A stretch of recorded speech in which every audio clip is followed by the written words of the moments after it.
I gotta figure out what's going on with my earbuds. Aha, guess what? Something's going wrong. Every time. For some reason, my audio's not coming through.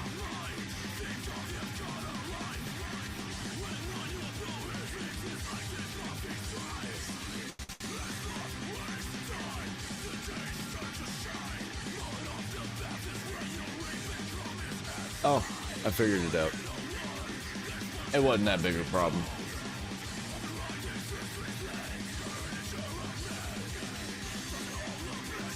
Oh no. Oh no, what's going on with my similarity? I have to fix that. That's crazy, man. Why is that like that? Oh, it didn't stay, my settings didn't stay. No. Wrong direction. It's supposed to be like... Oh no. What's going on? It was working fine.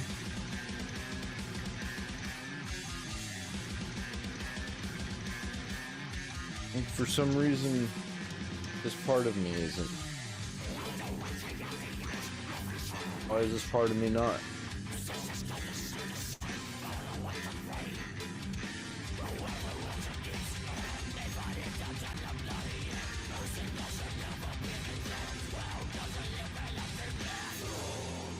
Oh, well, it looks fine here. Kinda. I'm a little bit invisible.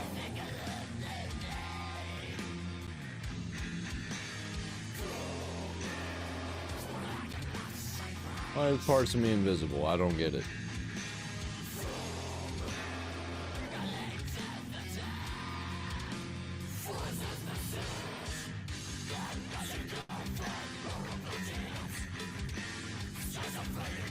That's definitely worse.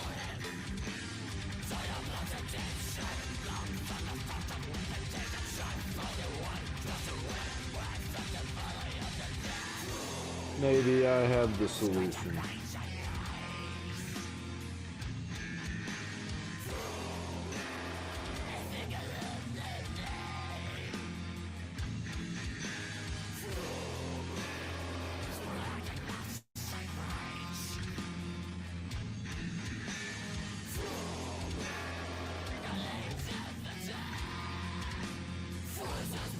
I'll fix it later.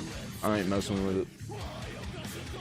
I'm thinking I might just get rid of the green screen altogether, because it's just causing me all kinds of issues. Final episode with the green screen, ladies and gentlemen. Enjoy.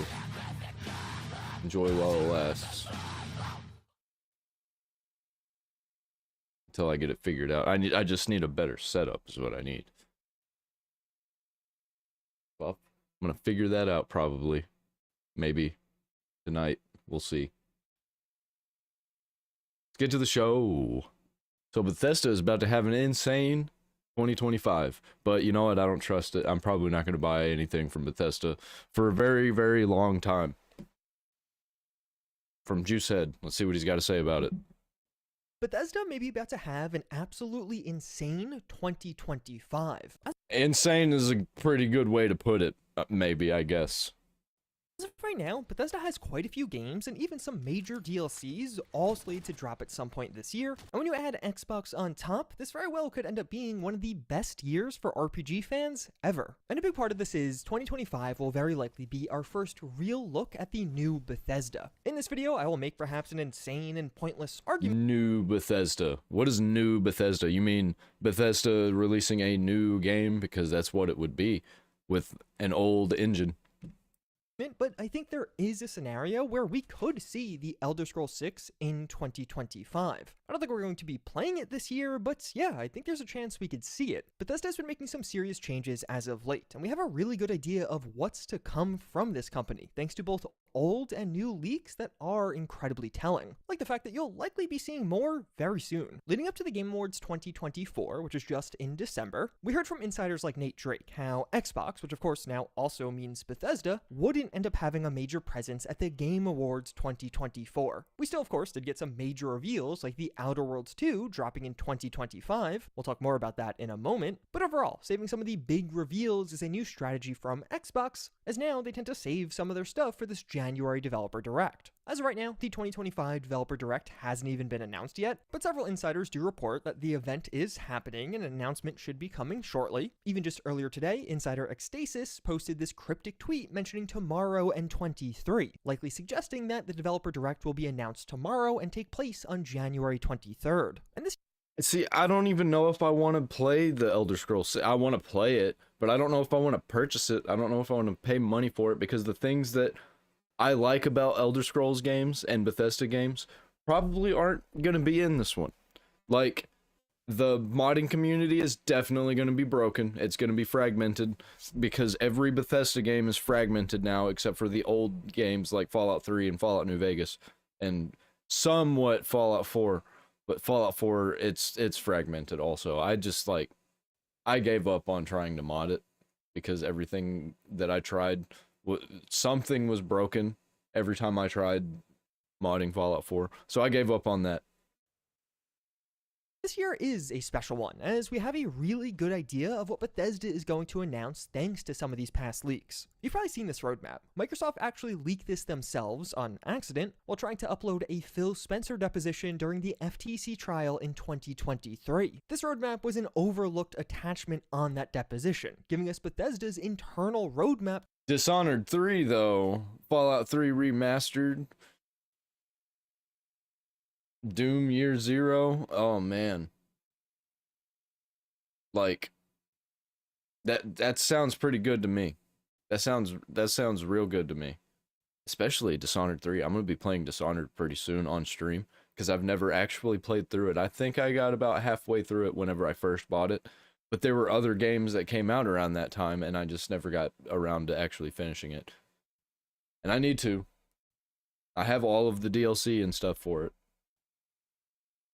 that they made in 2020. So on one hand, yes, this is fairly outdated, nearly 4.5 years old now, but on the other hand, this leaked a year and a half ago. So now we have a pretty good idea on its accuracy. We can see what is held true and what hasn't held true. Because at least thus far, the reality is, for many of the games listed on this roadmap, if you simply apply a 2-year delay to the stated date, this roadmap has been shockingly accurate, which means we're probably going to be seeing Doom: The Dark Ages pretty soon. This was announced last year with a slated 2025 release date, a new medieval Doom game that to me looks absolutely epic. And there is a pretty good chance. Oh yeah, that game looks so good, man. I'm probably going to end up playing that game. I have Doom, and I haven't played through all of it. I'm probably going to play that on stream also. There's so many games that I need to play, and I have an excuse to play them now because I'm playing them on stream. And so you'll be playing this one soon. Doom 2016 dropped in May, while Doom Eternal came even earlier in March. From this roadmap, we can see that Bethesda originally planned to have both Doom: The Dark Ages and its first DLC out in the same year. So based off those past release dates, plus the timing of a DLC and a game in the same year, definitely makes me think that this new Doom game is coming out in the next 3 to 4 months, which means it'll almost certainly claim a main spot at the 2025 Developer Direct. So if you're excited for Doom, we're likely getting a deep dive in just a couple of weeks. But that's not all, because do you know what Todd Howard wants? To release a game on incredibly short notice. I like when you really see the game to when it's out is as short as possible. Yeah. As short as people will let me. You would go short. Oh yeah, that's what I want. No pre-orders. No pre-orders. Just, I would like, announce game, release it next day. That would be perfect world for me. You could? Oh yeah. Well, maybe, I'm trying to think what's perfect right now. Maybe a week just to get people excited. Right. To have those moments of, I saw it, there's some trailers, percolates in your mind, and they're... That is a quote from an interview all the way back in 2019, but I've been thinking about this quote a lot lately due to this recently leaked Oblivion remake. This game leaked back in 2023, but in the past... At this point, I don't even really care if Oblivion remake comes out, because I'm going to be playing that mod. But if it comes out, I'm going to play them both. I'm probably going to play the mod more, because I really like the Skyrim, like, feel with mods. But, you know, I haven't played Starfield, so maybe the new iteration of the games in the what is it, the creation engine? I don't even know what the Bethesda engine is called anymore, because I just, like, haven't thought about Bethesda in so long. couple of weeks, it has been getting a ton of leaks, with several insiders now expecting that the Oblivion remake will be revealed at the 2025 developer. Fable. I used to play the shit out of Fable. I want to play some more Fable. Fable 1 and 2. I even like 3. A lot of people don't like 3. I think 3 is fine, especially compared with today's sequels and today's releases. I think 3 is actually a decent game. Not as good as the first 2. Well, maybe as good as the first one. The second one is just goated, though. Developer Direct, and just right off the bat, yeah, that makes sense. Hi-Fi Rush was a surprise reveal at the original Developer Direct, and it seems like something they like to do with these events. If you haven't heard about this Oblivion remaster/remake, I've covered this one a few times now. It leaked on Reddit all the way back in 2023, and was described as being made by Virtuous Games, an existing outsourcing developer, and this one would be using 2 engines stacked on top of one another to basically be a remaster-remake hybrid. Visuals are remade in Unreal Engine 5, as well as certain game features can be remade if you want to, but at the same time, a ton of stuff can be left the same, so it'll still feel like Oblivion. Even though this was just a random Reddit post, the moderators on this subreddit did verify the leaker's identity, and even after this, we saw other insiders report about hearing about an Oblivion remaster being worked on, and then of course, Microsoft themselves leaked this roadmap showing the Oblivion remaster is in fact a real thing. But then things went quiet. For most of 2024, there really wasn't much chatter around this at all. Like, sure, Oblivion remaster, sure. But what we all want, and Bethesda knows it, is we want that Fallout New Vegas remaster. We want it made, hopefully by a lot of the people that did the original one, and keep it true to form, and just make it look better, and make the mechanics work better, and make it feel better. That's all you need. That's all anybody wants, Fallout New Vegas remake, or a remaster, whatever you're going to call it, because really it is a remake. But right at the end of the year, Ecstasis came forward once again claiming the Oblivion remaster is real and would be at the Developer Direct 2024. This speculation likely based off quotes from Nate Drake on Reset Era, who also mentioned the game towards the end of 2024. And since then, more has been found. Other insiders like Jez Corden are now speculating that yes, this game will be there. Tom Warren tweeted out a bunch of expected games releasing in 2025 from Xbox, but then updated that list to say, oh yeah, and more is coming too. Many suspecting this is a reference to Oblivion, as this was posted right as all the speculation was rising again. And even just a few days ago, Timor222 on Twitter noticed a Virtuous Games developer with an unannounced Unreal Engine 5 remake on his LinkedIn, which of course would make sense for this Oblivion game, which is being made at Virtuous Games. And since that was posted and got a bunch of media attention, that part of the LinkedIn was removed. So taking this all together, many people are now suspecting that Oblivion is going to be revealed at the Developer Direct, and tying it back in with what Todd Howard said earlier, could we actually see a potential release date just 6 or so weeks after the Developer Direct? Oblivion's original release date is on March 20th, potentially fulfilling that super short reveal to release desire. And to be clear, there's nothing actually backing that up. I'm just kind of speculating that this seems like something Todd Howard has wanted to do for a while, and this seems like a unique opportunity where they could actually do it as the event timing just works out. In my opinion overall, the Oblivion remake is almost certainly real. We've just seen so many independent leaks around this project from... I want to know what it's going to do to the modding community. Because that's going to be crazy if that game actually is a thing and releases as its own thing. Is it going to be Unreal Engine? If it's Unreal Engine, like, the mods are going to be crazy. I'm for that. I'm for Oblivion being remade in Unreal Engine. As much as I don't like the Unreal Engine and it makes games look samey, if you're remastering an old game and you try and keep that look and feel of it implemented in this Unreal Engine version, please be Unreal Engine. I don't want to remake in the Creation Engine.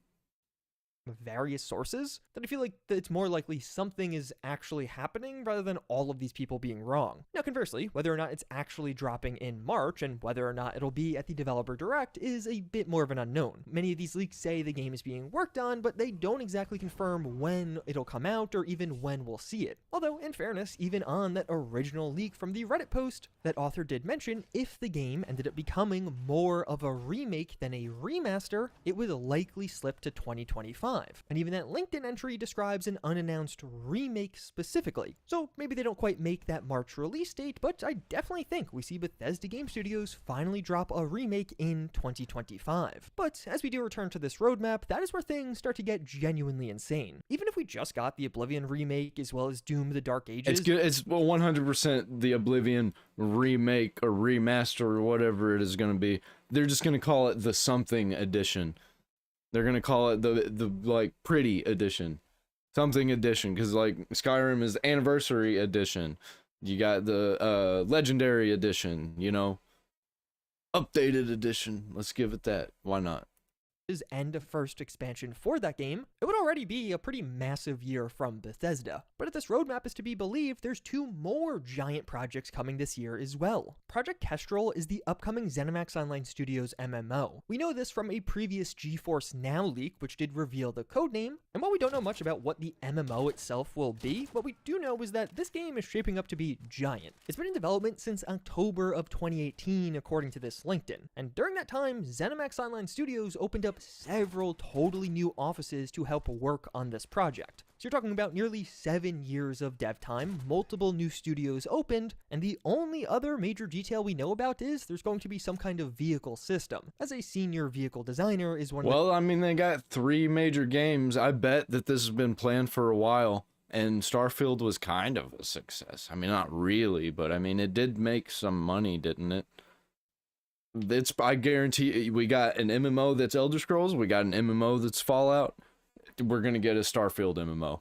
Probably gonna get a space MMO that's Starfield. the job listings that was posted during this time. This is one of those games where we don't really know much about what it could be right now, but it just seems like it'll be massive, and based off this leaked roadmap, it has a really good chance at dropping this year, or at the very least being revealed this year. It's one of those things where, yeah, we know nothing right now, but for some of you watching, this game will get revealed, become your most anticipated game of the year, and probably take over your life for a bit. Conversely, Project Platinum is a bit more obscure. This was also in the GeForce Now leak, but originally listed as an Indiana Jones game. Oh yeah, there's that. Roadmap is a completely separate listing. So what I suspect is going on. An Indiana Jones MMO would be crazy. Here is this Project Platinum. That'd be interesting, man. I think a lot of people would be interested in playing that. Could just be a different game from Machine Games, who also worked on Indiana Jones. And there's a fairly obvious candidate for what this could be that is otherwise not located on the roadmap, and that's Wolfenstein 3. But okay, I know, many of you are immediately thinking, wait, what? That can't be possible, right? Dropping Indiana Jones in December, and then Wolfenstein 3 literally the very next year, and likely within 12 months, would be pretty insane. Those are two giant projects. But even on the original roadmap, Bethesda did have these two games only separated by a year, assuming Project Platinum is actually some project by Machine Games. We've seen job listings hinting at a Wolfenstein 3, and just generally, Machine Games working on Wolfenstein 3 really wouldn't be a shock. If anything, it'd kind of be expected. But I do kind of wonder why Wolfenstein 3 would then get a code name on this roadmap in the first place. It's not like this game is some big secret that would shock a bunch of people, so why are they hiding it? So who knows? Maybe unless it's a really, really big game that changes a whole lot. Is something completely unrelated. Maybe Wolfenstein 3 is actually several more years away. That's why it didn't pop up on this roadmap. And one way or another, Bethesda has another surprise project potentially coming in 2025 if the dates on this roadmap are to be believed. And it seems like the success. I just hope it's a new IP. I like new, interesting IPs. Give me something new and tasty. Of Indiana Jones may have seriously elevated Machine Games. Jez Corden recently reported that Disney wants more from them. An Indiana Jones, a Disney insider. If we could get an FPS Star Wars RPG that's akin to like Fallout or Starfield, that would be legit one of the greatest things ever if they could do it right. Suggested that there was going to be more in Indiana Jones, and I will say on my end, I've also heard that Disney picked up the phone and wants more Indiana Jones. But one that may come as a bit of a surprise is Bethesda Game Studios has the potential to be surprisingly active this year, releasing a lot more. And the sister to Indiana Jones is Star Wars. Come on, let's get a Bethesda Star Wars game. content that you are expecting, even not including that Oblivion remake. As of right now, it's not really clear when Season 2 of the Fallout TV show is coming out. We've seen numerous quotes about how they're working to get Season 2 out as fast as humanly possible, and we've already seen a variety of set photo leaks get posted online as Season 2 filming began in late 2024. If you're curious about those leaks, get subscribed as I have another video coming on the TV show. Right now, it definitely seems ambitious for Season 2 to drop in 2025, and even as I was just filming this video, we got the news that filming has been suspended due to the ongoing fires in California. So if anything, it seems only more likely that, yeah, Season 2 is in 2026. But either way, the Fallout TV show has had an impact, and Bethesda's plans have changed as a result of this. Last year, Bethesda Fallout Season 2 is one of my most anticipated, most hyped shows of all time. I cannot wait for that to come out. And they're using New Vegas. It's going to be amazing. had 2 in-person Fallout 76 events in London, this showing off some of the game's future updates. This is a new thing. These events were a direct response to the increased player count from the TV show, and they do reflect a considerable increase in investment into Fallout from Xbox. Like, put simply, it's just new money. They weren't doing Fallout events, and then all of a sudden the TV show comes out, a bunch of new players are there, and they got a larger budget allocation, so they now can put on events. But I think it's a safe bet to extrapolate that. So keeping that in mind, I would just expect more Fallout in general in 2025 from Bethesda. They could do a smaller Fallout game even. Like an actual Fallout 3 that's a sequel to Fallout 2. That's like, you know, the isometric style. Or make a game that's similar to the Baldur's Gate 3 style. That would be insane. Bethesda. So many good ideas, they're probably not going to use any of them. Because several teams likely just got a budget increase internally. Bigger presence at events is something I hope Bethesda does. I'd really love to see them back at PAX East, but also larger and even more frequent updates for Fallout 76 seems like a lock. I fully suspect 2025 to be the game's most active year yet, but Bethesda does have other big things coming even beyond that. In his recent interview with Mr. Matty Plays, Todd Howard made it clear that Bethesda... Let's get another Prey game. Another Prey game? Anybody? Made a mistake with Fallout 4 and Skyrim. We would look back at Skyrim, which we're still updating to a small extent, and there's all of the creations and mods there. Still a hugely played game. Same with Fallout 4, that we wish we had supported them longer. And as we go into Elder Scrolls 6, we sort of, with all of these games, you got to start now by thinking about like a 10-year horizon. People hate that you keep updating these old games, though. Leave them alone, and the modding scene will get better. Right? How do we support a game for that long? 2024 is the year we start to see that change, but I think 2025 is really the big one, as Bethesda describes how both Starfield and the Elder Scrolls 6 will see more support compared to their older projects. That expectation that we'll update them for years is true. So with Elder Scrolls 6 going in with that knowledge, is the plan like a long-term support for that too? 100%. Yeah. You know, content-wise, we're looking at kind of like what we do with Far Harbor on Fallout 4. We're like, okay, language. This is a scope that works for, you know, our development in doing this kind of annual story expansion type of thing. So I know things change, but would you say you're aiming to do like an annual story expansion every year? I would say we want to, more or less, yeah. How long that continues, hopefully a very long time, but that's where... But if we are trading actual expansions out, we're getting rid of the microtransactions, we're getting actual expansions. I am all in for that. Let's get rid of microtransactions and put in smaller expansions that are like yearly drops.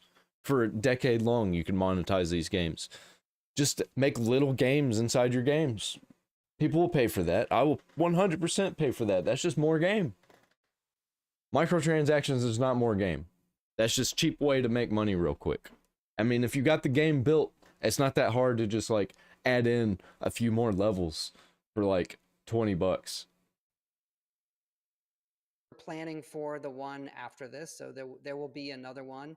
So of course, we know Starfield is getting another expansion this year. Starborn is the name, and that was even recently trademarked. And this is a big deal, because Bethesda plans to do this indefinitely, as long as players stick around. As we're basically seeing Bethesda break up into distinct teams here. Many devs are working on the next AAA project with the Elder Scrolls 6, but also a team working on DLC for the last project for Starfield's DLC. And not even just in the form of expansions, because paid mods are also really starting to take off for both Starfield and Skyrim, with even Bethesda releasing some of their own paid mods or creations, and even contracting mod teams to make some of their own content. This is one of those weird aspects of Bethesda's evolving plans. I suspect they'll release a good amount of content via creations this year, and verified creators in the program are going to be doing the same. Now with some of these teams, you're talking about a roughly DLC-sized quality and sized mod. Some of this content is getting really, really good, and people are buying this stuff. I've heard from several users in the program that yes, they're continuing to make content for it, and they're making pretty good money from what they're releasing. So for some of you, this is absolutely great news. A bunch more content for your favorite games, but I also know there's a whole other chunk of you who are watching right now that have zero interest in a paid mod and don't even browse this menu. But one way or another, my understanding here is Bethesda's investment into paid mods with creations has been a massive success. And as such, I would expect much more of that in 2025,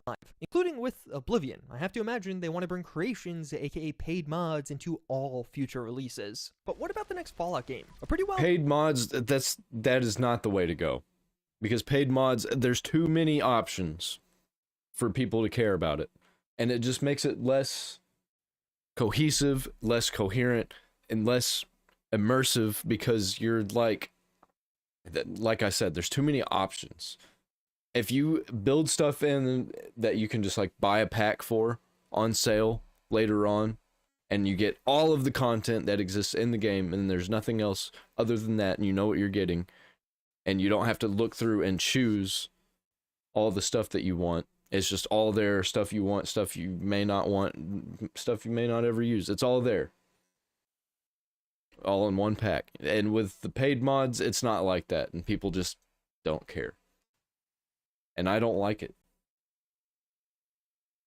Theory popped up recently that you're likely going to hear more and more as 2025 goes on. Obsidian Entertainment is doing the unthinkable. They're releasing both Avowed and The Outer Worlds, two AAA RPGs, within the same year. Avowed is coming in just a couple of months on February 18th or February 13th with early access. So just from the onset, that is huge. Avowed has been almost universally praised from its previews. This game is shaping up to be a big hit for RPG fans, and The Outer Worlds was just a world that I personally loved. Most of my complaints come around the scale of that game, so hopefully a bigger sequel with Xbox money. A lot of my complaints with Outer World, it was the scale of it, because it was kind of small.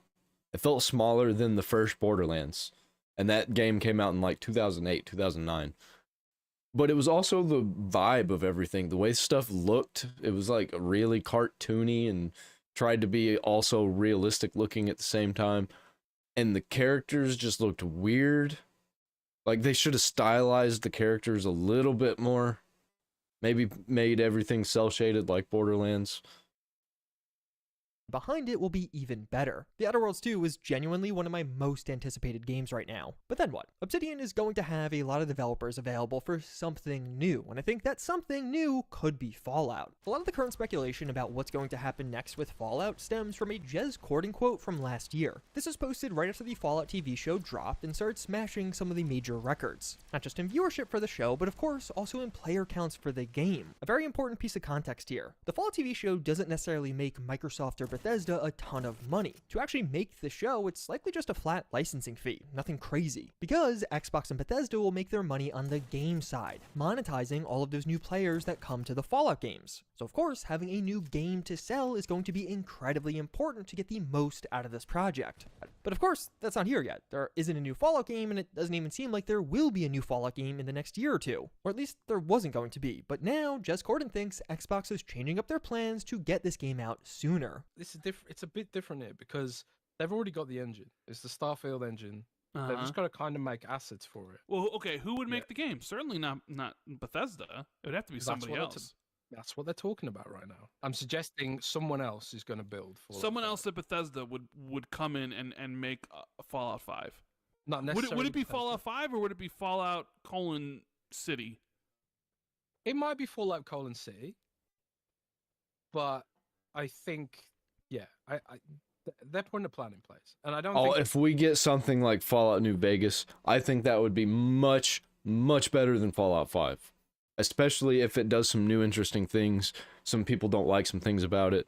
You know, if it ends up not being a big hit, then you don't ruin the whole franchise, and then you can take some ideas from that and implement them into Fallout 5, and then just make Fallout 5 bigger and look prettier.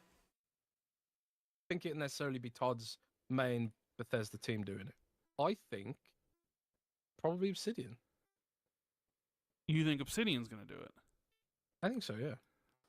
That's based on nothing, but I just know that they know they can't let this take that long. They can't. They have to do it. It's right there. They know it'll make money.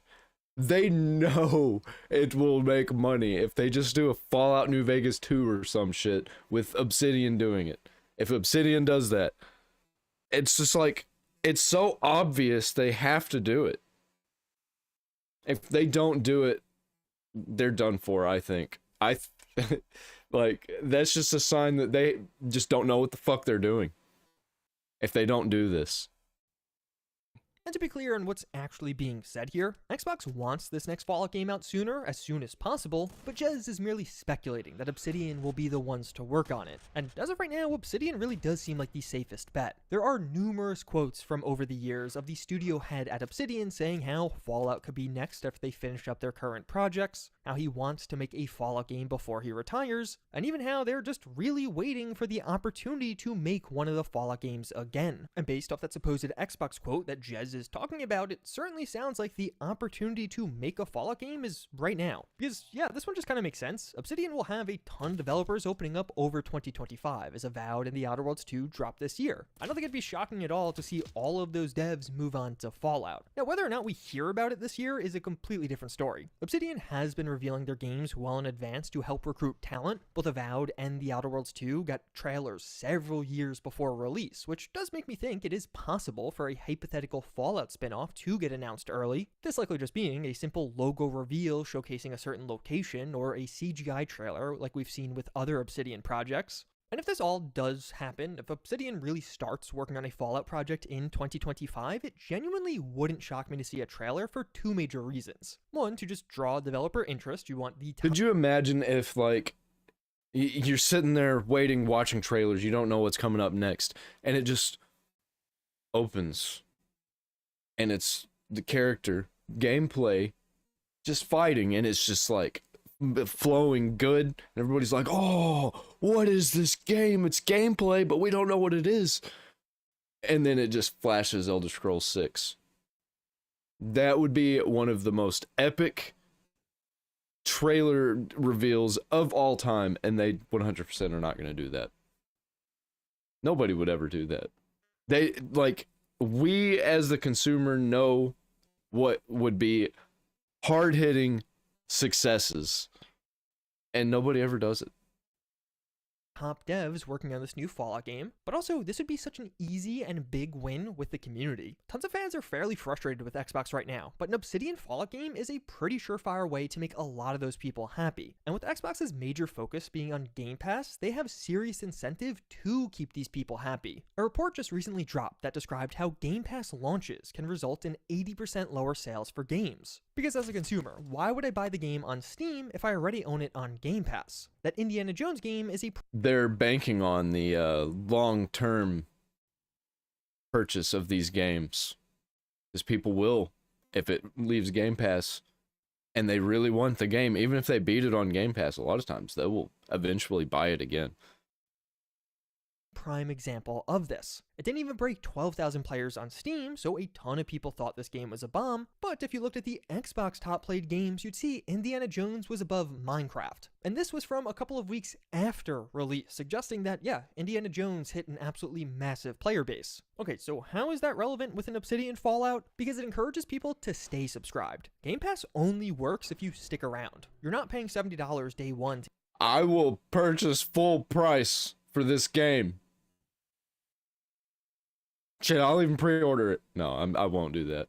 to get access to that game, and instead you're paying $10 to $15 or more per month. So for Xbox to get their money worth out of you, you have to stay subscribed for years at a time. Otherwise, they're just going to be losing money on the system. So with this in mind, with this being one of the major revenue drivers for Xbox right now, it does give them a bit more incentive compared to other companies to reveal games earlier. If you know a Fallout game's coming and potentially a couple years away, yeah, you're more likely to stay on Game Pass. You're not going to cancel your subscription if a bunch of Man, the gunplay in Fallout, the older Fallout games like Fallout 3 and Fallout New Vegas, just not so good, man. Really making me want to play it again, though. Cool games are just on the horizon. And it's really that, coupled with increased developer interest, as far as the main reasons I think Xbox could in fact reveal the next Fallout even sooner. And hey, that was definitely Fallout New Vegas. This even ain't. the Elder Scrolls 6. Right now, we don't know much about the Elder Scrolls 6. Last year, it was revealed that the project was in full production, but there are a few factors pointing towards a 2026 release date for this title. That leaked roadmap would be at 2026 if you apply that 2-year delay like what happened with many other games. A Microsoft lawyer said that the Elder Scrolls 16 was coming in 2026. That almost certainly was meant to be the Elder Scrolls 6, and hey, they must have gotten that 2026 date from somewhere. And with rumors that Xbox will have some kind of new console in 2026, I personally cannot think of a better launch game than the Elder Scrolls 6. But during that same FTC trial, we also heard from Phil Spencer, who says that the Elder Scrolls 6 is 5+ years away, so perhaps all of what I just said is complete nonsense. So from my perspective, I would absolutely not say it's likely. Well, 5+ years away. That from the time that was posted is just 2027. I could 100% see it releasing in 2027. We see the Elder Scrolls 6 this year, but it also wouldn't shock me. We're kind of moved past that era of Bethesda having these crazy short reveals to release, or at least it appears that way. Starfield got multiple trailers years before the game came out. It wasn't just one teaser, but several teasers, and then several trailers before we actually got hands-on. Well, yeah, Todd Howard keeps saying he likes to have these super short reveal to releases. I have to imagine that's going away just due to the Game Pass model. And as such, it really wouldn't shock me to see Bethesda start revealing some of their prestige IPs even earlier, because whenever the Elder Scrolls 6 is actually getting a proper trailer, people are going to absolutely lose their minds.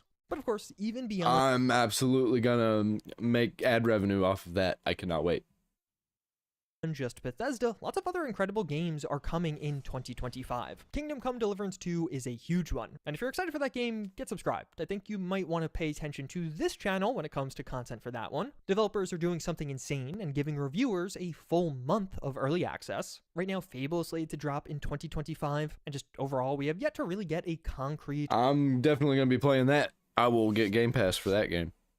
A really good in-game look at what this one will play like. It seems possible Fables, another attendee of the Developer Direct in January. And even Clockwork Revolution could potentially get a trailer. This is that extremely reactive RPG coming from an Exile. And for me personally, this is my most anticipated RPG right now. Although if Xbox is already dropping an Oblivion remake, Fable, Avowed, and The Outer Worlds in 2025, it would feel a bit unnecessary to also include Clockwork Revolution, so I fully suspect that'll be a 2026 game, but who knows, perhaps we get a trailer or something. And even The Witcher 4. I suspect The Witcher 4 is also a 2026 title, but with Cyberpunk 2077. This game saw one of the most successful marketing cycles of all time, and a big part of that was showing off the game early. This also led to massive issues, as the game they showed off early didn't look like the same game on release, but CDPR has been doing longer marketing cycles even with the Phantom Liberty DLC, so I would not be shocked if we get a more in-depth look at The Witcher 4 in 2025, likely around the summer showcase. Again, they were doing hour-long demos for Cyberpunk 2077 2 years before release. I'm not saying we're going to get something like that, but a 5 to 10 minute gameplay doesn't seem that far-fetched. Plus, who knows, maybe The Witcher 4 is in fact a 2025 release. I still heavily doubt that, but we don't know the release year quite yet. And some, if not all of these games, will also likely be coming to PlayStation. Starfield in particular seems like a major candidate to come to PlayStation 5 this year. You could sell a lot of game copies and then sell a ton of paid mods with an entirely new audience. But with that said, those are some of the updates around Xbox for 2025. Let me know your thoughts in the comments down. Yeah, you know what paid mods gets you is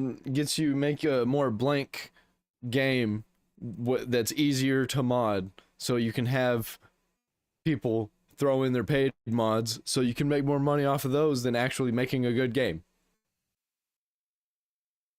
down below. Are you hyped for this year of games? Honestly, Yes. I think both 25 and 26 could end up becoming absolutely dreams for RPG fans. But if you're looking for content you can use right now, check out this video for my personal top 10. I can't even list all of the games that I'm anticipating this year. Civ 7 is one of them that's coming out in just like a month. The game comes out in a month. Civilization since 4 has been one of my favorite games, my favorite franchises in gaming.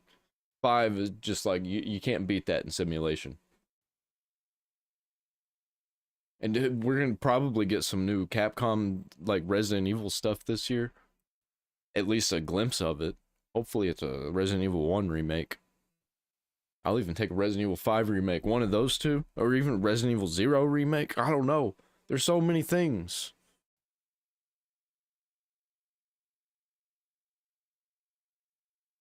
Got some crazy news about my favorite version of Spider-Man, Miles Morales.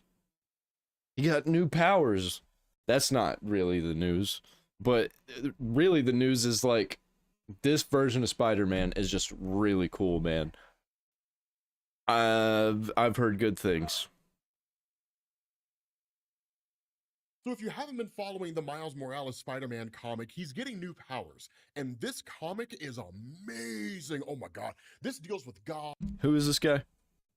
Comics Explained. I've seen a few of his videos. That's why it got recommended to me. Gods and spider totems, the web of life and destiny, all that cool stuff. Like Spider-Man ties into it, but so does Black Panther. So if you do need to get caught up and you want a more in-depth explanation of what's going on, there'll be a playlist. That is some cool art, though. Got that's really cool art. It reminds me of old classic Spider-Man, but updated. Way more detail. At the end of this video that you can watch. But the long and short of this is that, as most of you guys know on Blood Hunt, Miles Morales was bitten by Blade, who was possessed. But in essence, Miles Morales is a vampire. And so Black Panther has brought him to Wakanda. Whoa, wait. Excuse me? So we got vampire Spider-Man now? You know what? That is badass, actually. I'll give him that. Bitten by Blade, of all people? Let's get a Blade crossover Spider-Man movie where Blade is like the mentor of Spider-Man, vampire Spider-Man, kind of like Batman. And his butler, I forget his name. Alfred? But in essence, Miles Morales is a vampire. And so Black Panther has brought him to Wakanda in order to try to find a way to cure him using the Panther goddess Bast. Now, one of the things about this, and I don't really know exactly how I feel about it, we don't really get to see a lot of Wakanda, and we never do, right? I mean, I guess in some ways we do, but like Wakanda's phenomenal, just in terms of how it That's a really cool rendition of the way Black Panther looks and how it's depicted. But the fact is that what Black Panther tells Miles is they cannot just walk into the capital, and they cannot just simply go and have Miles enter into the This is how you get diversity without DEI. This is what I want when we get diversity. This is natural. Like, this is not forced whatsoever. I feel like this, like, I don't even know. I don't even know what to say about it. This is cool. I'll probably read this. Realm of Bast, because it would draw too much attention. And that really kind of builds on the nature of Doom War. So for those of you guys who are unfamiliar with that story, and we'll kind of reference it a little bit as we get later on into this video, Doom War was a story where Dr. Doom had orchestrated a nationalist uprising in Wakanda in order to create a conflict over there, so nobody would pay attention to what was happening over here. What was happening over here? He was stealing all the vibranium in Wakanda. It's a phenomenal story. And we might remaster it just for the sake of having done it, because it's just a phenomenal story. It's incredible the way that it goes down. He becomes like godly powerful and all kinds of stuff. Yo, he's got what power? It's wild. But the fact is that what goes on here is that because of the fact that while Black Panther is the leader of Wakanda, he is also aware that My nation does not take kindly to those who would sneak across her borders. Based? Based, though? Hold on. You just sneaking that in there about some illegal immigration? ever since Doom War, and potentially even before Doom War, he just wasn't aware of it. I'm surprised at how parts of this place remind me of home. What is going on? What is happening here? You'll find people in their countries are more similar than they are different, young spider. What is this talking about? I'm cool with bringing politics into like comics like this if it's like actual real world politics. I don't know what they're talking about here. There are those individuals in Wakanda that are looking for ways to basically cast him out as the leader and change out the entire monarchy with something else, whether it be a democratic society or it be just kind of like a dictatorship under the rule of some warlord. We don't definitively know. But because of this, I'm cool with not knowing. I'm cool with like a touch of politics. Don't get straight up into it. Don't get like anti-Trump and shit about it. Allah has done is he's kind of created these essential back doors into the realm of Bast. One of these was given to a guy by the name of Niobe. And the idea here is that he would basically give Black Panther the key that was handed to Niobe previously that would give Black Panther the ability to secretly enter into the realm of Bast. The problem is that the key's missing. And so the result of this is that Panther tells Miles to calm his mind and to look around. Now, some of this is tied into the nature of the new vibranium suit that Miles was given, and some of it is tied into his existing vampiric powers, which is to say, the ability to calm his mind and to literally filter his surroundings, almost like Joel from The Last of Us, right? And figure out people's locations. It's not something that he's consistently done in the past. It has happened once or twice, but it is becoming a more focal point of his character as time goes on in the comics. So it is cool to see that Marvel's kind of expanding and building on this whole thing. Now, of course, Miles figures out where this person is, ultimately chases him down. But keep in mind, the nature of the suit is that it allows Miles to channel his venom energy into the suit, which kind of funnels back into him and brings him down from these amped up states. Because whenever his adrenaline gets going, his vampirism begins to hypen up and he starts to lose himself. It's not that dissimilar from like Wolverine's berserker state or Thor going into a warrior's madness. And so in order for Miles to calm down, he does get a little bit of assistance from Black Panther. It's kind of like, you know, calm yourself, relax, remember the nature of your suit, but it is mostly Miles. I like that kind of stuff. I'm super into Dragon Ball, and that's really reminiscent of Dragon Ball, where you're just like, you gotta dissolve that ego, and that's how you'll fight better, and you'll have better senses. Right, kind of bringing himself back, calming himself down, getting back to a more central place. Now, this is kind of a undercurrent of what's going on in the Miles comics, and I wouldn't go so far as to say that it's a power, but most of you guys know I think it's good. Fans of Miles I think it's really good because, like, if kids and people, you know, a lot of people who are into comic books are a little mentally ill. I think it's really good that people who are like of that mind, you know, are reading this stuff and it's teaching them to dissolve the ego and like calm down, and everything's not so bad. You need to calm down so you can actually see what's happening around you and not freak out. Miles and have been for some time. I wouldn't go so far as to say that he's reckless, but I would go so far as to say that he doesn't have the best control of his emotions. He tends to get carried away. And so one of the undercurrents, maybe personality trait adjustments that's happening here, is Miles is effectively growing up, right? Learning emotional intelligence to a degree, understanding what it is that his triggers are that send him into a heightened state and then bringing himself back down.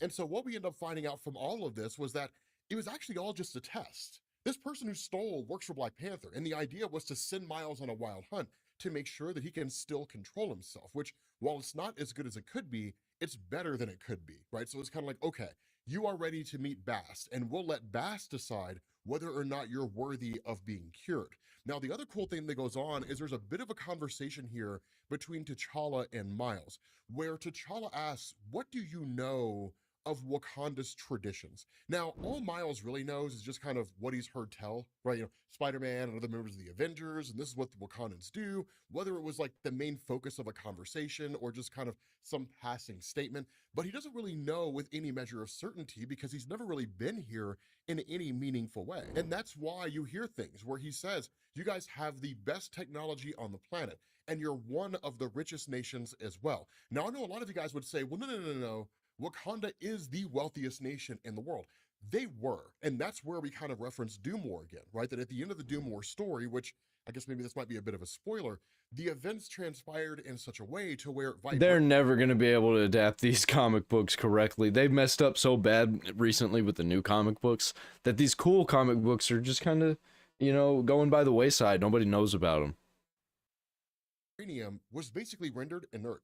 Vibranium has no value anymore, at least the Great Mound doesn't. And so while Wakanda does not derive its wealth from all the vibranium it has at its disposal, because we're getting this cool story. Meanwhile, what is that other Miles Morales story that's happening? Or it's not even Miles Morales. Wait, what am I thinking? It's just Spider-Man. They just race swapped Osborn. Now the Great Mound is just a giant chunk of rock. Instead, when they were ultra wealthy, they bought up the national debt of multiple countries. So those countries are going to pay them back forever. So sure, they're not as rich as they could be. Remove a zero from like a few trillions, and that's kind of where they are, right? Hundreds and hundreds of billions of dollars of wealth. So they're not broke. You know what I mean? Like it's one of those cool little elements. But the other thing that Black Panther says, and really kind of how he hints at the nature of Bast, is he says, I speak of things not found through online searches or Warren Avengers files. I speak of our tradition of communion, of unity. And that's where Miles asks, you're not going to ask me to repent for my sins, are you? And Black Panther says, I am not a priest, my friend, though if something weighs heavy on your mind, I welcome shouldering some of that burden. Now, here's the kicker here. Black Panther is technically a priest, but not a priest in the traditional sense, right? He's not a Catholic priest, right? You don't walk in there and say, forgive me, Father, for I have sinned. And Black Panther's like, what? Yeah, he's like a priest class in an RPG. Do, man. Like, it's not one of those things, right? He is a servant of the Panther goddess Bast, and he is the spiritual political leader of Wakanda itself. But again, he's more of like a herald for the Panther god Bast, not really a priest per se. Now, depending on how you want to look at it, you could argue they're effectively two sides of the same coin, and they're essentially the same thing, right? Moon Knight's not a priest, but he calls himself a priest, and he's a servant of Khonshu. So again, you know, you kind of split the difference and make sense of it in a way that works for you. But one of the things that Miles talks about here is the feeling that they could do so many cool things with Moon Knight. I love Moon Knight. Has as a result of what happened in Blood Hunt, being bitten by Blade, that he felt betrayed, right? Because Blade was a member of the Avengers, and I think to a degree he still is, but being possessed and turning against the Avengers, that Blade and Miles were very, very close. In fact, Miles helped Blade on more than a few missions and actually became close with his daughter. One of the big kickers about all of this is that there was a kind of communion that was found there, because while Blade is part and parcel to the main Marvel universe, he's always kind of been there and separate at the same time, with the exception of like a couple instances, right, where he initially came into contact with Wolverine in his early days, when Blade was bitten by Morbius, which is what allows Blade. Hey, I remember this. I had this when I was a kid, or at least something like this, because I remember this character and Blade, and you got Spider-Man. I think Punisher was involved also with the one that I had, but this character was definitely involved. To walk around in the daylight. Might have been Daredevil. By and large, he doesn't really have a lot of crossings over into the main Marvel universe. The Midnight Suns is another example of that, but he's usually just kind of over there. Miles found common ground with Blade in that feeling, because Miles... No, it was Spider-Man. It totally was Spider-Man. Comes from a whole different universe. He's made the main Marvel universe his home, but he comes from the original Ultimate Universe. So no matter how close he gets to the people here, no matter what loves he may develop or what home he builds for himself, it will never truly be home. You know what I mean? Like, it's just one of those little feelings that he kind of has itching. But more so than that, because he and Blade were so close and Blade was able to attack him, he's kind of plagued with these questions. What if he had bitten my girlfriend, my parents, my younger sister, you, or some poor person on the street? It's these fears and this anger that he feels from allowing himself to be so vulnerable to somebody that he knew that took advantage of that. But it's also kind of reconciling these things, right? Blade was possessed by a vampire god. Blade was not his normal self. But one of the important things that T'Challa says here is fear is not something to be ashamed of, my friend, or anger. It is natural. It allows us to survive. However, living in the past and what ifs is the quickest way a fool will find themselves in a prison. And that's Oh man, I love that so much. This is so good. This is really good. This is the direction that Marvel needs to go in with the diversity. This is real. This is real stories, real emotions, and not crazy people just talking about how bad Trump is. That's true, right? There's two messages that he's giving him here. The first one is what you're feeling is normal. You're a human being first and a man second. Do not forget that, right? There are normal aspects of what it means to be human, to fear, to love, to hate. Emotions really are just a natural human thing. But the other part of that is, yes, the past is a prison. The past is not meant to be dwelled in. The past is meant to be learned from. Because if you allow yourself to live in the past, then you allow yourself to be plagued by what ifs. What if I had done this differently? What if I had done that differently? How might things have transpired? And because there are a million things that happens over the course of our lives leading up to any one particular point in time, there are an even million more what ifs on how things could have been different. And your imagination becomes your prison. So it's one of these things where it's like, live in the moment, stop worrying about what happened before, learn from it, understand the circumstances, and move forward, right? He says, regrets are for those too afraid to live in the present. It's something the dead tell me all too often. And as their king, I can do nothing but listen. And so, oh man, that's so good. That's 10 out of 10. That's 10 out of 10 line. Who is this guy? Is this Black Panther? what they end up doing is getting to the field where the Panther goddess Bast presents herself. Now, we are going to see a bit of a change in terms of how Bast shows herself to people within this Black Panther mythos, because again, Marvel Comics copies the Marvel Cinematic Universe. It's not the other way around anymore, which really begs the question, what's Marvel Comics going to do when the MCU stops making movies? And so when Bast presents herself to Miles, the initial kind of presentation here is, are you even worthy of my attention? Now, this is not a fight. It's not a knockdown, drag-out conflict between the two. That comes later. In the here and now, it is Bast reading the soul of Miles Morales, reading what it is that makes him who he is, what he plagues himself with, how he views himself, how he's treated people over the course of his life. She's quite literally judging his very humanity. Now, of course, ultimately he passes, and that leads to her traveling back to a kind of realm, and then Black Panther following suit. And this is where you get that kind of copy from the Marvel Cinematic Universe. We are introduced to the Bashia Rui. Now, here's the thing about this, is that in Marvel... Bashia Rui? Like, is that something like Metro Nui? Is this some Bionicle shit? Comics in the past, there wasn't really any instance of anything like this existing. This only exists because of the Marvel Cinematic Universe. When it came to encounters with Bast, Bast would present herself to you. Very rarely would you ever actually go to the realm of Bast. And in fact, like this is cool. It's just cool. I'm saying cool a lot, but it's badass, man. Whoever the artist is for this, they know how to make some badass, like, Wakanda Spider-Man art. This is like Korn. This is like the band Korn. That's what that reminds me of. Like a mummy bird. Mummy bird versus a magic panther. I imagine we could probably count on one hand the number of times that's happened, if it's ever happened at all. But Bast appearing to you, that's what happened in Doom War, when Dr. Doom met Bast. Bast appearing to Black Panther when he became King of the Dead in the aftermath of Doom War. All these things are Bast appearing to people, but she is part of a much larger pantheon of gods that exist out there. And so that's where, when Miles says, like, you know, are you going to be able to cure me here? Black Panther says, well, it's going to require a lot more than that, right? It's going to require the power of Bast herself. I cannot do it for you. Now, of course, Shuri shows up here as well. And again, Shuri in the comics is basically being adapted to become the version of herself from the Marvel Cinematic Universe. Don't necessarily know how I feel about that, because if you read Hickman's Avengers and New Avengers, Shuri is amazing. Like, when she becomes the Black Panther, she is a boss. Like, that version is the version that should have been in the MCU, not the other way around. Right? They are different in a lot of ways. But the cool thing here is that ultimately it's like, okay, let's begin this kind of, I wouldn't call it like an incantation, but basically this process in order to get Miles over to the other side so Miles can communicate with Bass. Now, part of this involves taking the heart-shaped herb. The other part is opening a doorway so Miles can get in.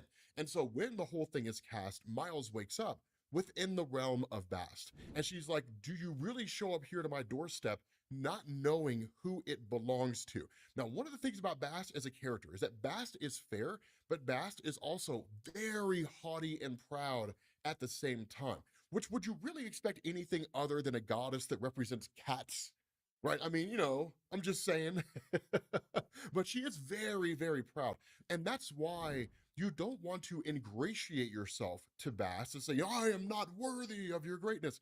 But at the same time, you don't want to be arrogant. And that's why whenever Black Panther speaks with Bast, he speaks with respect, but confidence at the same time. And so it's why when she's like, who is it that would bring an outsider to my domain? Why would you do this? And the response of Black Panther is, I do not understand.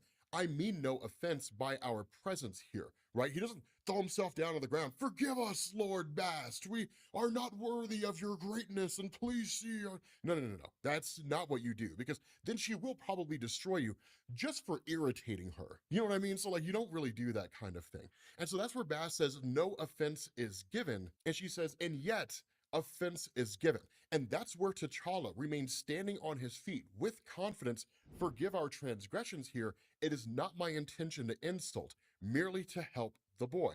And even Miles speaks up and says, yes, this is true, right? He's only trying to help. Now understand, this is not the first time that Black Panther has brought someone before Bast. And so for her to react the way that she is now has less to do with the fact that Miles was brought here and has more to do with the other god that Miles represents. I say that because, again, if you guys remember from Jonathan Hickman's Fantastic Four run, when Black Panther became the King of the Dead, he brought Reed Richards as a witness to Black Panther's standing, right? To his character, to the validity of what Black Panther really stands for, right? And kind of ushering in this new era of his life, so to speak, right? Following Shuri becoming Black Panther at the end of Doom War. And so ultimately, with Miles being brought here, despite being represented by another god, it's considered a transgression, because when it comes to these various gods, and we've seen them with, like, you know, Sidorak, right? The guy who gave Juggernaut his powers and so on and so forth.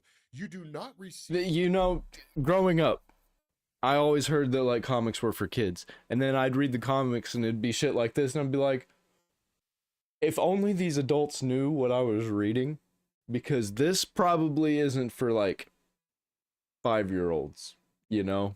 I was probably like 8 reading these comics, but they were pretty intense, pretty brutal. And these parents, they just didn't know. They had no idea. Same with like video games and anime and like these cartoons. They always think like, oh, they're for kids. I ain't got to worry about them. That's what happened to me. I ended up watching Spawn 2 when I was like 6. Stuff like that happened all the time. Stripperella, Ren and Stimpy. I was way too young for that stuff. Received a gift from a god and then, quote unquote, secretly travel to another god and ask for a gift. It's considered offensive, right? You just don't do that sort of thing. But Miles doesn't know what they're talking about, because Miles does not know about the Spider-Man mythos. If this was Peter Parker, that would have been nipped in the bud right off the bat. He would have said, okay, look, we can do that, Black Panther, but there's something I need to go take care of first. And that's assuming he would even be allowed to do it. And so what I'm talking about here is the great Anansi. Now, this is a really, really cool thing, because a lot of you guys have heard of the Web of Life and Destiny. A lot of you guys know about the Inheritors, Spider-Verse, all that kind of stuff. But for those of you guys who haven't, for years in Marvel Comics, Peter Parker was just a dude who was bitten by a radioactive spider, and then he got some powers. And that was it. That's really all it was. But once you got to J. Michael Straczynski's run, you got to Dan Slott's run, you started learning that when Peter Parker was bitten by a radioactive spider, that he effectively became a herald for the spider god Anansi. Not only that, everyone everywhere across the multiverse who's ever been bitten by a radioactive spider is a harbinger for Anansi, a herald, a representative of Anansi. So it's like Rick and Morty, how you just got a bunch of different types of Ricks throughout all the universes. Whether they know it or not. And so the reason why this is so important is because this ties into the nature of the greater Spider-Man mythos, that he says things like, I am the great spider, weaver of stories, of legend, of myth and song. Mine is a host that expands worlds and realities and universes, a reverberation of a string plucked on my web, no matter how distant, always finds its way back to me. Do you understand, my champion, my Spider-Man? Now, what he's talking about... That's cool, like bringing in, that's how you have multiple Spider-Mans across all of the multiple universes where they're all different, and like some of them aren't even Peter Parker. Most of them aren't Peter Parker. They're all like different people. And I want more of that. I want more of the multiverse Spider-Man. I don't care about all of the multiverse Marvel stuff, but Spider-Man I do care about. I'm waiting for that third movie, damn it. It's taken way too long. I don't even think it's going to come out at this point. And the fourth movie for the other Spider-Man series. About here is the web of life and destiny. And a lot of people try to figure out a way to reconcile the web of life and destiny with the greater multiverse, how it all ties together, how it fits in with things like the Imcron crystal and the negative zone and so on and so forth. The easiest way to understand the web of life and destiny in Marvel Comics is not so much that it is a replacement for the multiverse, but it simply represents one part of the multiverse. Things like the Imcron crystal are more like a hallway of doors of the multiverse, right? So you can enter in and out of any... Yeah, I see that, yeah. I mean, I don't know what he's talking about here, but that hallway of doors where you open a door and it's just like, this has got weird stuff happening in it, kind of like Danny Phantom at the Ghost Zone. You open a door and it's just like, well, that was something weird that I've never seen or experienced before. Open a door and be like, well, I just went to Ghost Prison. Universe across the multiverse, if you can travel and survive in the white hot room of the Imcron crystal. When it comes to something like the web of life and destiny, it's easier to think of it as like the Force from Star Wars, but only pertaining to spider people. So these threads that exist out there are all kind of tying these spider people together. And the threads represent realities or individual people and things like that. And there are certain roles within the web of life and destiny that individuals kind of occupy that represent certain things. So a good example of that is the Bride, right? Cindy Moon. She's going to be coming up in the new Insomniac Spider-Man game, although we haven't really seen anything from her in Marvel for a while, I don't believe. But Cindy Moon was the Bride. What does that mean? It means within the web of life and destiny, there's only one bride. And the bride represents individuals who are bitten by radioactive spiders and become Spider-Men and Spider-Women by happenstance, luck, or sometimes bad luck. Right? They're in the wrong place at the wrong time, and they get bitten by a spider. So it's not as though every spider person out there was somehow destined to become a spider person with a hero's mantra or anything like that. They just happened to be in a place and they were bitten by a spider. And that's really it. But that is what the web of life and destiny represents. You got a Godzilla Spider-Man. Oh, it does have its own origin story with a character named Neith and so on and so forth. We don't have to get into that here. I feel like it'll just kind of oversaturate the video. So we can make a video on that if you're interested. But getting back to this, right? Getting back to this main point here. This design right here, I think is really, really cool. This like tribal looking Spider-Man, and he's like a god. Because of the fact that Miles is representative of another god, this is not an easily solvable equation, because the reality here is that Anansi does not have the power to cure Miles of his vampirism. Bast does, and even Bast wasn't able to do it on her own. Bast needed help in doing this, presumably from even Anansi himself. We don't necessarily know. But the other thing here is that because there has been a transgression, that transgression needs to be resolved. More so than that, if Miles is going to prove himself worthy of being cured of his vampirism, that worth will be determined by the spider god himself, not by Bast. And so in order to kind of solve both these problems at the same time, that they agree that this whole series of trials that Miles will undergo will start with a fight. It'll start with a battle. And the battle will be the representative of Bast versus the representative of the Spider God, i.e. Miles Morales has to fight the Black Panther. With that being said, guys, we're going to bring this video to an end. Ooh, yeah, man. Ooh, yeah. I want more of this. I might have to check this out for real, though. I'm leaving you guys on a massive cliffhanger. I told you the comic was fantastic. Like, the Miles Morales comic is amazing right now. But let me know what you guys think down in the comments section. I was getting really into that. What's this guy? Yeah, Comics Explained. I'm covering up his logo right now. But yeah, Comics Explained, man. This guy, Miles Morales, Spider-Man gets new powers. Incredible. I want to hear what happens next. I want to hear what happens in this series. And please, Marvel, please bring back Miles Morales and stop doing that stupid show that has the black Harry Osborn. We don't need none of that. That's where I'm going to end today's show. I've got a spread shop down there in the description if you want to buy some of my merch. I am releasing some new stuff this weekend too. If you want to just wait till then, I don't know. But I'd rather you not and just get like a mug. Get a mug, get a hat, get a beanie. I got beanies. Timcast don't got beanies. I got beanies. They might not be very good because I haven't received mine yet because I was a poor boy. Couldn't order my own products. But I've got a mug on the way and a beanie. You should check that out. Or you can donate to me. I got donations down there in the description. You know, you could do a super chat, super thanks, rumble rants. You got it. I'll see you later today. I'm playing Terraria. This is probably my 3rd episode, I think. And I'm doing good. I'm doing real good. I'm playing it on master difficulty, hardest difficulty. It's great. I'm dying a lot. See you there.